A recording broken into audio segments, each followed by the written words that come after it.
spent years in training, fighting battles uphill. When care is heavy and getting heavier still,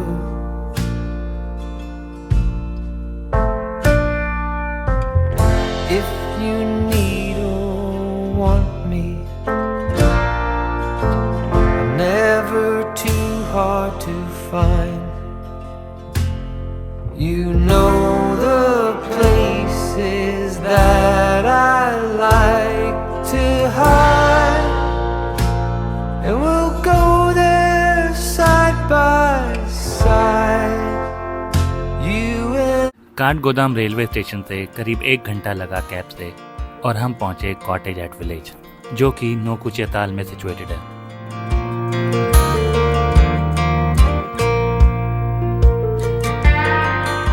यहाँ आते ही मन शांत हो गया, और कहते हैं ना, जहाँ मन शांत हो वहीं असली सुकून मिलता है।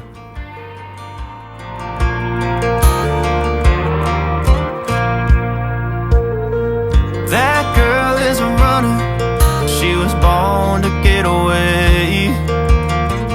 Hear that two-tone humming, headed out to the highway. I should have seen it coming through the years left in the dust, but after all the lessons learned, यहाँ इतने खूबसूरत फूल थे, मानो ये हमारा स्वागत कर रहे हैं। एक साथ इतने सारे फूलों को देखना मेरे लिए एक अलग ही एक्सपीरियंस था। now I'm left here with the pain from her I love you goodbye. And though it hurts to watch my whole world become the woman she would be, the thing that I forgot would set her free. I taught her how to leave.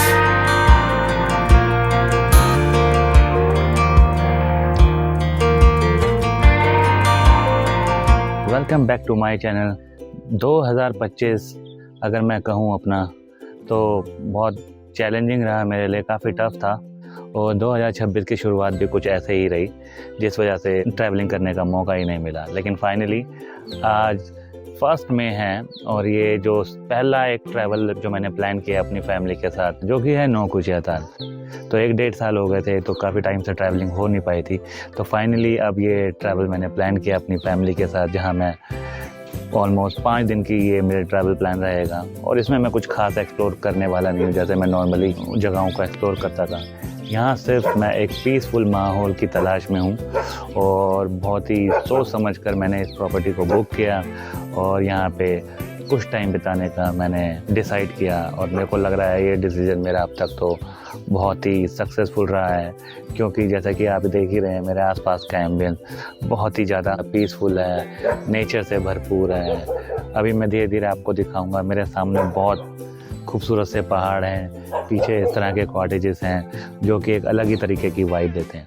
तो finally हम अपने cottage में आ गए हैं। एक बहुत लंबे समय के बाद ये वैकेशन है जो हम करने जा रहे हैं। तो सबसे पहले अभी आपको मैं यहाँ का होटल दिखा दूँ, जहाँ पे हमने स्टे किया है। बेसिकली ये होटल नहीं, एक कॉटेज है। और ये पीछे देख रहे हैं ना,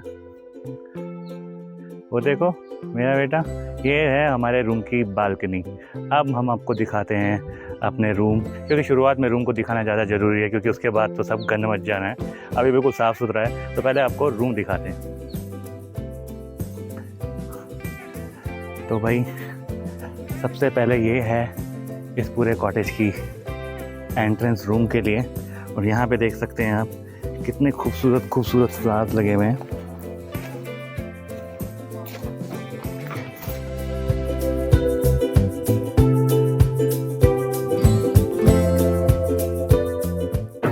और ये है यहाँ की सीढ़ियाँ, और सीढ़ियों से यहाँ पे बालकनी से होते हुए हम अब पहुँचेंगे अपने रूम में।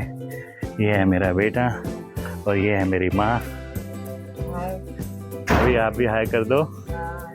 और देखो एंट्रेंस में ही कितने ग्रीनरी आपको देखने को मिल रही है, और उसके बाद बिल्कुल शांति और सुकून का वातावरण भी मैं कहूँगा यहाँ पर है। चलो अभी रूम के अंदर चलते हैं। तो बेसिकली ये है हमारा रूम, जिसमें सोफ़ा कम दीवान शुरुआत में ही दिया गया है और यहाँ पे टीवी भी दिया गया है। और ये पूरा एरिया आप देख सकते हैं ड्राइंग रूम का। इसके बाद यहाँ से होते हुए आप आगे जाएंगे, यहाँ पे आपको कुछ खाना पीना है, डाइनिंग का हिसाब किताब दिया हुआ है और यहाँ से आपको थोड़े नज़ारे भी मिल जाते हैं अच्छे। यहाँ पे थोड़ा किचन का भी हिसाब किताब दिया गया है, कुछ खाना है, बर्तन भांडे धोने हैं, ये सब दिया गया हुआ है। पानी की बोतल, चाय, कॉफ़ी, केटल सब दिया गया है और एक मिनी फ्रिज भी है यहाँ पे। और अब चलते हैं अपने रूम में।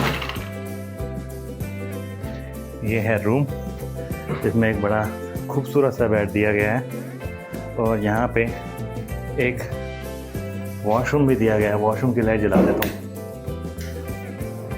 आप देख सकते हैं ये है वॉशरूम और इसके 2 दरवाजे हैं, एक यहाँ से भी खुलता है। अगर यहाँ से खोलोगे तो सीधा ड्राइंग रूम में ही पहुँच जाएंगे। मतलब 2 रास्ते दिए गए हैं इस बाथरूम में घुसने के लिए। चलो आगे चलते हैं। तो ये है बेड और बेड से बाहर निकलेंगे तो ये है बैल्कनी, जहाँ पे अभी मेरी मिसेस मौसम के मज़े ले रही है और नज़ारों के मज़े ले रही है। ये पूरा एरिया दिया गया है, जैसे कि यहाँ पे बॉन फायर का इंतज़ाम हो जाता है। उससे आगे क्रिकेट का भी पिच बनाया हुआ है, बैडमिंटन भी खेल सकते हैं यहाँ पे और स्विंग भी दिए हुए हैं। और मेन ख़ास बात इस जगह की ये है कि यहाँ से आपको बिल्कुल एक खूबसूरत सा नज़ारा देखने को मिलेगा, पहाड़ों का, हरी भरी वादियों का। तो जैसा कि आप देख सकते हैं कि मैं अपने कॉटेज के इस ग्राउंड में हूँ। ग्राउंड में इस वक्त इसलिए खड़ा हूँ ताकि आपको बता सकूँ कि मेरा रूम बाहर से कैसे दिखता है, जो हमने बुक किया है। तो मेरे पीछे ये जो बड़ी सी विंडो देख रहे हैं फर्स्ट फ्लोर पे, और उधर की जो बालकनी देख रहे हैं और इधर की जो बालकनी देख रहे हैं, ये पूरा ये स्पेस हमने बुक किया हुआ है, जिसके अंदर आपको हमने पहले दिखा दिया। अंदर एक अपना ड्राइंग रूम है, एक कनेक्टिंग वॉशरूम बनाया हुआ है, डाइनिंग का एरिया दिया हुआ है। इसके अलावा एक लिविंग रूम भी बनाया गया है और साथ साथ एक बड़ी खूबसूरत बालकनी मिल जाती है, जिसके सामने से बड़ा खूबसूरत नज़ारा देखने को मिलता है। तो बाहर से ये व्यू कुछ इस तरह दिखता है और ये बीच में जो विंडो दिख रहे हैं ना, ये प्रॉपर एक डाइनिंग एरिया जहाँ से आपको यहाँ का व्यू। भाई लोगों, अगले दिन की शुरुआत हो चुकी है। अभी बहुत सुंदर सा माहौल हो रखा है। सुबह के 6 बज रहे हैं और आज हम जा रहे हैं कैंची धाम, एक धार्मिक प्लेस जो यहाँ से करीब 20 किलोमीटर डिस्टेंस में है। हार्डली 40 मिनट लगेंगे हमें वहाँ पे पहुँचने में। और सुबह जाना ज़रूरी है क्योंकि सुबह 7 बजे के आसपास आरती होती है, तो वो हम ज़रूर अटेंड करने वाले हैं। क्योंकि पहले हम गए हुए हैं कैंची धाम, लेकिन हमने आरती अटेंड नहीं करी है। लेकिन इस बार हमारा यही प्लान है, दर्शन वर्शन करके हम वापस 9-10 बजे तक अपने वापस इस कॉटेज में होंगे। तो चलो चलते हैं अपनी कैब की ओर, जो हमारा बाहर वेट कर रही है।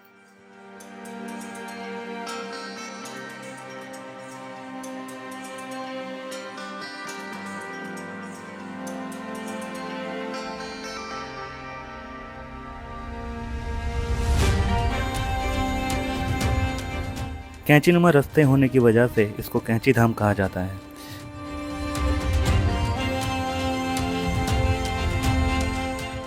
स्टीव जॉब, मार्क जुकरबर्ग और विराट कोहली जैसे बड़े बड़े लोगों ने आके यहाँ पे नीम करोली बाबा के दर्शन किए।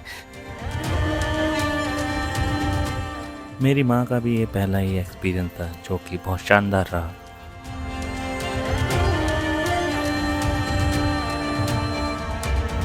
तो भाई लोगों, आप जैसे कि देख रहे हैं यहाँ पे अपना कैंची धाम, और यहाँ से हम दर्शन करके आ चुके हैं।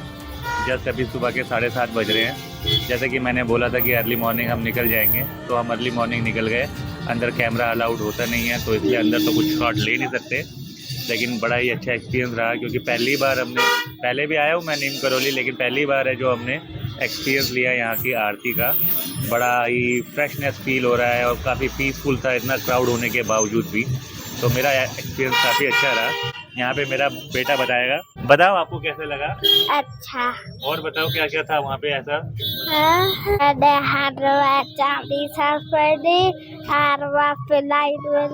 लोग भी लगे थे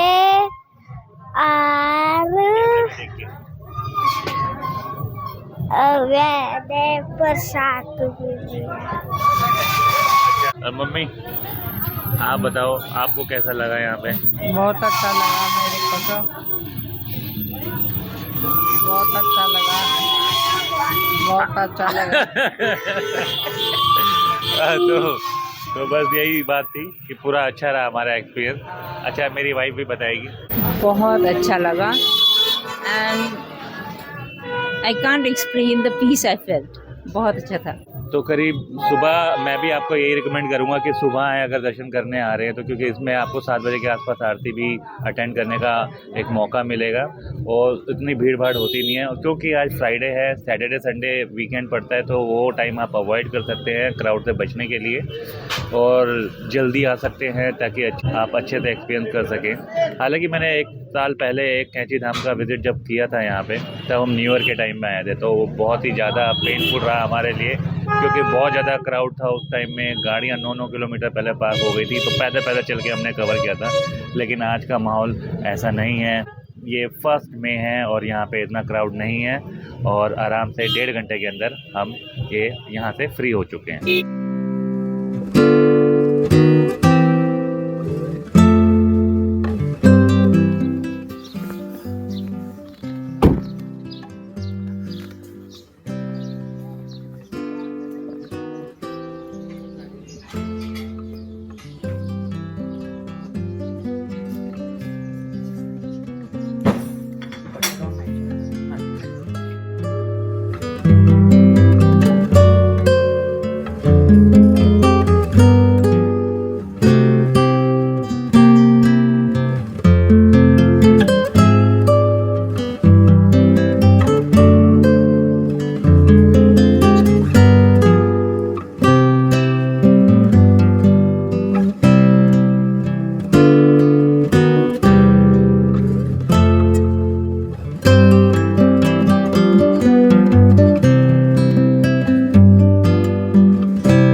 इंडिया में मैंने नॉर्मली देखा है कि लोग वैकेशन में जब भी आते हैं वही एक तो लिमिटेड डेज होते हैं और उसमें सपोज़ फॉर एग्जांपल जैसे 4 दिन के लिए बंदा ट्रैवलिंग पे आ रहा है तो 40 चीज़ें एक्सप्लोर करनी होती है। उसे ये वाटरफॉल, ये माउंटेन, ये जगह, वो जगह, फलाना ढिमकाना, बहुत सारी चीज़ें कवर करनी होती है और इसी कॉन्सेप्ट को लेके वो अपने वेकेशन मनाता है। और मुझे तो समझ में नहीं आता लोग ऐसा क्यों करते हैं। तुम आए हो थोड़ा टेंशन फ्री होने के लिए, जबकि तुम छुट्टियों में वेकेशन पे जा रहे हो तो उसको और टेंशन भरा बना देते हो क्योंकि तुम एक टारगेट सेट करके आते हो ट्रैवलिंग के लिए। मेरी रिकमेंडेशन यही रहेगी कि जब भी आप वेकेशन में जाओ, थॉट प्रोसेस आपका इस मामले में कुछ नहीं होना चाहिए। बस ये सोचना चाहिए कि आप रिलैक्स करने जा रहे हो। Vacation is all about relaxation. अगर आपके वेकेशन में रिलैक्सेशन नहीं है तो मेरे हिसाब से मुझे नहीं लगता तो किसी तरह का वेकेशन कहलाएगा। यहाँ तक कि मैं जब बाली में भी गया था तो भी मेरे पास 9-10 दिन थे, उसमें भी मैंने चीज़ें तो एक्सप्लोर करी हैं लेकिन मेरे पास इनफ डेज थे, तो मुश्किल से 1 या 2 डेस्टिनेशन होता था जो एक दिन में मैं कवर करता था, ज़्यादा करता नहीं था। इसी तरीके से ट्रैवलिंग होती है जिससे आपकी जो ट्रैवलिंग है, आपके जो वेकेशन है वो हैक्टिक नहीं होते और कंफर्टेबली आप चीज़ों को एक्सप्लोर करते हो, एंजॉय करते हो और साथ साथ जो आपकी बॉडी की जो मेन नीड होती है रिलैक्सेशन, वो आप पूरी कर सकते हो इस तरह के वेकेशन में।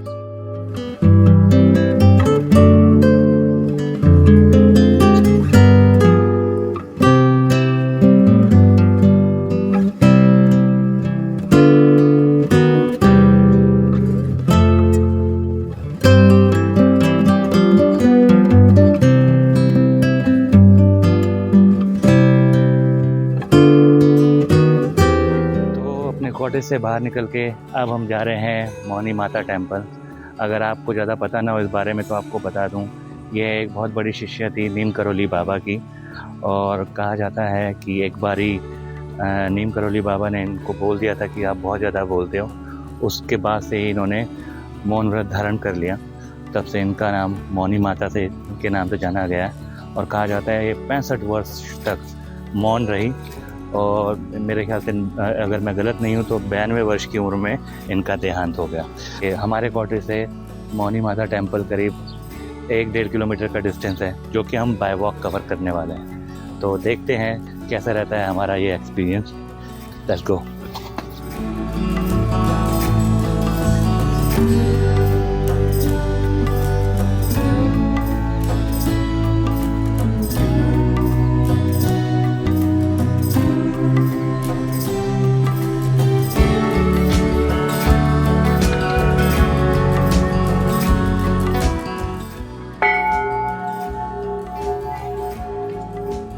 Only one time, okay.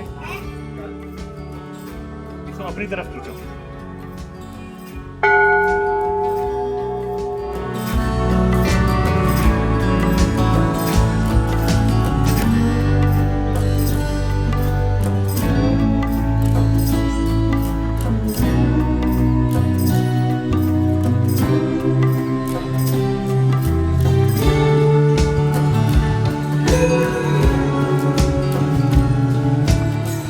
तो जैसा कि मैंने बताया कि मैं मौनी माता के टेंपल में आया हूँ, तो एक चीज़ मैं आपको बताना चाहूँगा कि जब हम नीम करौली बाबा गए थे तो वहाँ पे हमें कैमरा अलाउ नहीं किया गया था, लेकिन यहाँ पे हर विज़िटर को अलाउ किया गया है कैमरा लाने के लिए, ताकि ज़्यादा से ज़्यादा इस मंदिर का प्रचार हो और लोग यहाँ पे आके मौनी माता के दर्शन करें। मैंने मौनी माता के दर्शन कर लिए, और इसको अगर आप यहाँ पर पहुँचना चाहते हैं तो आपको बता दूँगे, हनुमान जी की एक बहुत बड़ी प्रतिमा आपको दिख जाएगी इस मंदिर के सामने, जो कि 55 फीट ऊंची है, जिसका निर्माण ये सन 2000 में कराया गया था मौनी माता के द्वारा।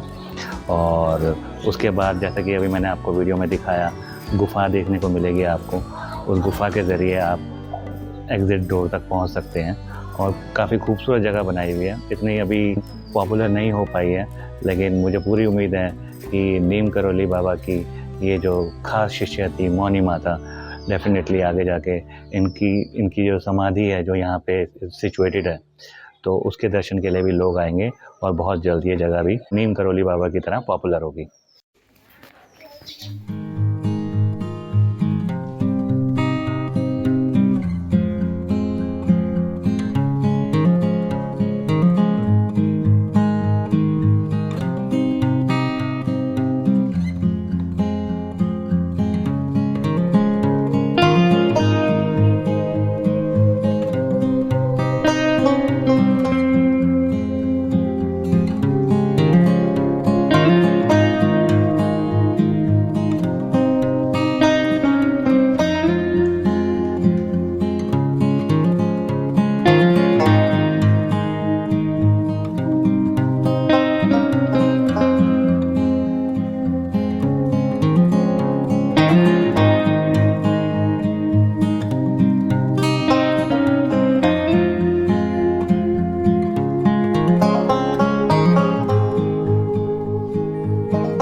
तो भाई इस वक्त हम आ गए हैं नौकुचिया ताल में। ये एक टूरिस्टिक स्पॉट है और इसी चीज़ को ध्यान में रखते हमने इसके आसपास ही अपना एक कॉटेज बुक किया था। ये इकलौती चीज़ थी जो पास में हम कर सकते थे। जैसे कि मैंने पहले ही बताया, हमारी ट्रिप हैसल फ्री होनी चाहिए, ज़्यादा हम चीज़ें स्पॉट कवर नहीं करने वाले थे, लेकिन ये चीज़ हमारी आइटनरी में थी क्योंकि हम यहाँ पे करने वाले हैं बोटिंग। तो भाई ये है पूरी प्रॉपर एंट्रेंस यहाँ की और यहाँ से हम करने वाले हैं बोटिंग। अपने परिवार के साथ आया हुआ हूँ मैं। बहुत ही खूबसूरत नज़ारा है भाई, मज़ा आ गया।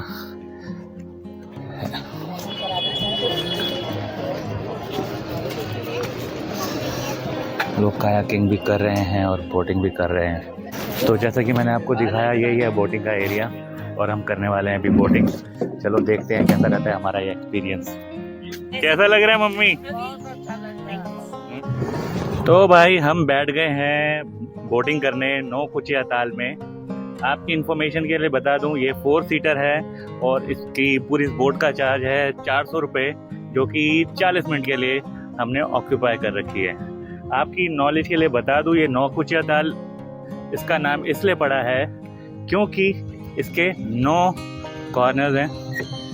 अगर आपको जो इमेज दिख रही होगी स्क्रीन पे, उससे आपको पता चल जाएगा कि इसके 9 कॉर्नर हैं। इस वजह से इसको नौकुचिया ताल कहते हैं और कहते हैं सारे तालों में सबसे ज़्यादा डीपेस्ट यही ताल है। तो फिलहाल अभी तो खैर हम इसके ऊपर हैं और व्यू के नज़ारे ले रहे हैं, आप भी लीजिए।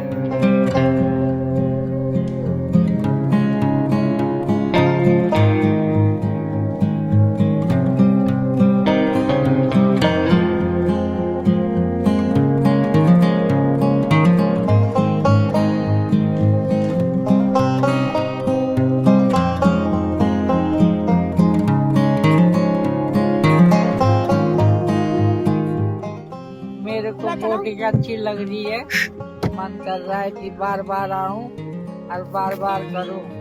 बार आई हूँ, बोट में बैठी हूँ, बहुत अच्छा लग रहा है मेरे को। ये देखो भाई, मेरा बेटा उल्टा दिमाग का उल्टे पैडल चला रहा है। ये देखो, ये देखो भाई, ये देखो भाई। तो जैसे कि आप देख सकते हैं, हम इस वक्त बैठे हुए हैं बोट में और इस जगह को और खूबसूरत बना रही है यहाँ का वेदर।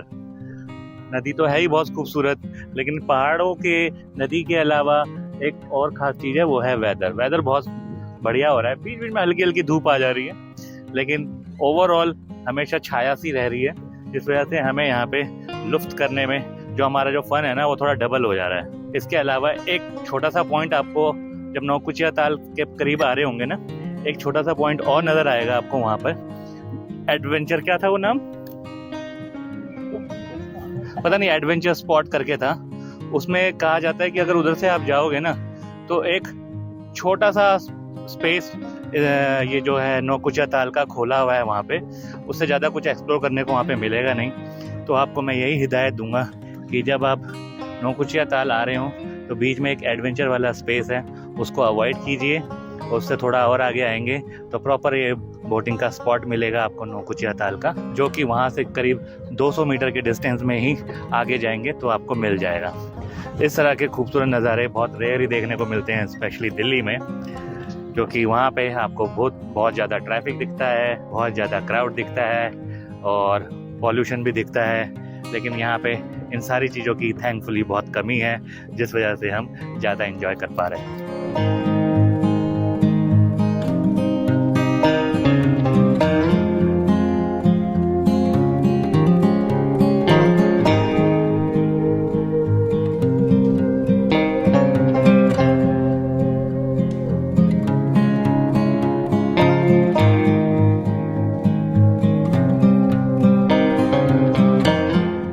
ये हमारी आखिरी सुबह है अपने इस खूबसूरत से कॉटेज में, जो कि है नौकुचिया ताल में। अब इसके बाद अब हमारा यहाँ से प्रस्थान करने का टाइम हो गया है। 4 दिन हमने ऑलरेडी बिता चुके हैं यहाँ पे। बड़ा पीसफुल था, नेचर से भरपूर था, काफ़ी रिलैक्सेशन वाला माहौल था, बहुत इन्जॉय किया हमने यहाँ पर। और अभी भी देख रहे हो जैसे कि अब ये जो पीछे जो वेदर चल रहा है, इसको मैं अपने शब्दों में बयान नहीं कर सकता, क्योंकि मैंने कभी ऐसे वेदर में इतने लंबा समय हार्डली बिताया होगा जहाँ तक मुझे याद है। मौसम बड़ा सुहाना है, ड्रिजलिंग सी हो रही है, ठंडी ठंडी हवाएं चल रही है। बालकनी में आराम से बैठा हुआ हूँ और नेचर के नज़ारे ले रहा हूँ। आज हमारे यहाँ से दोपहर के 3 बजे के करीब शताब्दी एक्सप्रेस है दिल्ली के लिए। और अभी ये वीडियो बनाने का मकसद बस मेरा यही था कि मैं आपको बता सकूं कि कभी कभी इस तरह के ट्रैवल भी आप प्लान कीजिए जिसमें आपको ज़्यादा भाग दौड़ ना करनी पड़े। बस चुपचाप जाइए, एक खूबसूरत सा कॉटेज लीजिए मेरी तरह और खाइए पीजिए और नेचर को एंजॉय कीजिए। बस निकलने का टाइम हो गया है। आखिरी वक्त इस ग्राउंड में घूमने आ गया, क्योंकि अब ना जाने कब यहाँ पे वापस आने का मौका मिले। बहुत ही खूबसूरत एक्सपीरियंस मेरा यहाँ का रहा है और मेरे परिवार का भी, स्पेशली मेरे बच्चे का।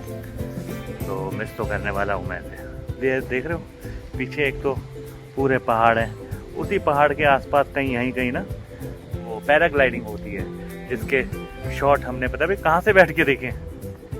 ये है हमारा फ्लोर, ये है बैल्कनी, यहीं से हमने सारे पैराग्लाइडिंग वाले जितने भी शॉट थे वो यहीं से लिए हैं। और आपको ये जो बैक साइड में दिख रहे हैं ये एक ट्रेल जा रखी है, ये भी बहुत खूबसूरत है। अभी मैं जाके दिखाता हूँ इस जगह पे। ये देखो पूरी ट्रेल जा रही है और इस ट्रेल के बैक साइड में यहाँ से भी आपको बिल्कुल एक ओपन एरिया दिख जाता है, जैसे होता है ना पहाड़ों के बीच में फ्लैट एरिया जहाँ से आप सारे नज़ारे ले सको। तो ये वही जगह है। भविष्य में ज़रूर मौका मिलेगा तो मैं यहाँ आऊँगा। चलो अभी चलते हैं यार, अब निकलने का टाइम हो गया। बाय।